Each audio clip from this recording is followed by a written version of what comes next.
Moose on the Loose is a game by Green Street Games according to the box, or Wilburg Entertainment according to the actual game itself.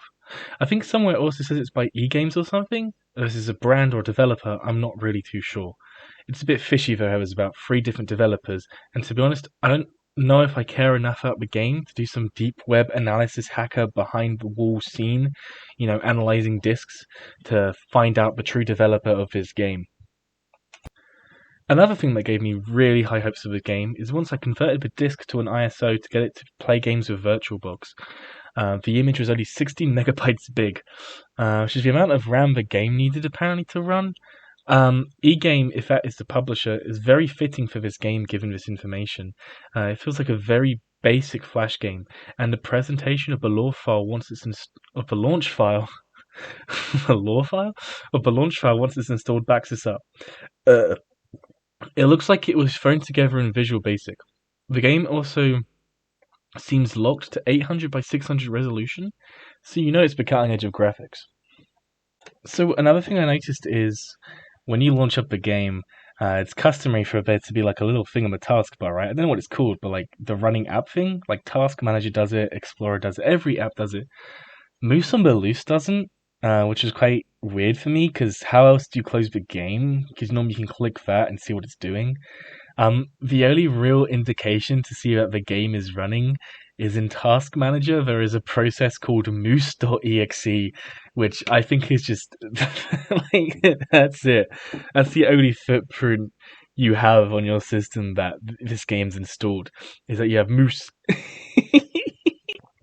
Before I started the game, I looked through the game file.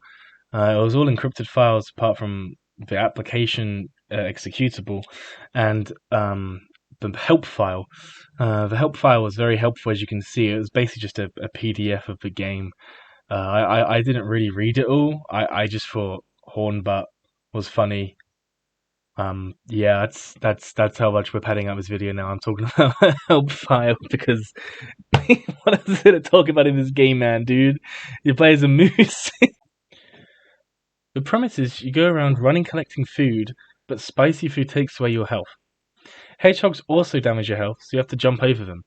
Bear traps do a lot more damage, apparently, and the hunters seem to just kill you on the spot. There might be a way to stop this, but honestly I don't care enough like to find out if they do. They just do. RIP Moose, I guess. You get 3 lives, and the hunter just seems to eliminate you to save them, I guess, if you can. Manners. Do this guy. Oh. What can I. Oh, what can. So, in one of the levels, the mushrooms seem to have become evil, even though they were food you could happily eat beforehand, implying that a moose has eaten too many, and this is like some weird psychedelic trip for him that has easily gone south, and he is now just rampaging through a forest, stealing food from people, and apparently destroying people's property that is in boxes littered across the public pathway. This theory is backed up by the artwork, where the moose looks absolutely zoinked, dude. Like, he's gone. I mean, it might not be magic mushrooms, but I mean, it's definitely something, right? Like, come on, look at this guy. He's struggling. So another feature is there's hidden power-ups for the map. You can kind of go off the pathway into like tree areas which are still in the game, even though there's not really an indication they are, apart from there's a path and it just kind of lets you walk there. The only power-up I've paid so far in the 10 minutes I played this game, because it was like so unengaging, I didn't want to get any further. The power-ups make you go faster, which sounds great. Normally in games this helps a ton, right? No, the game, it just makes it harder, because it's just harder for you to control. And you just seem to die quicker. There's not really much more to say about the game. That is literally it. It's a basic mechanic that a Flash game would have used, but sold on a disc and published, and presumably people actually brought this, not just for 50p from CX like I did. I mean, I feel bad for these people. I spent 50p and I feel like I got ripped off.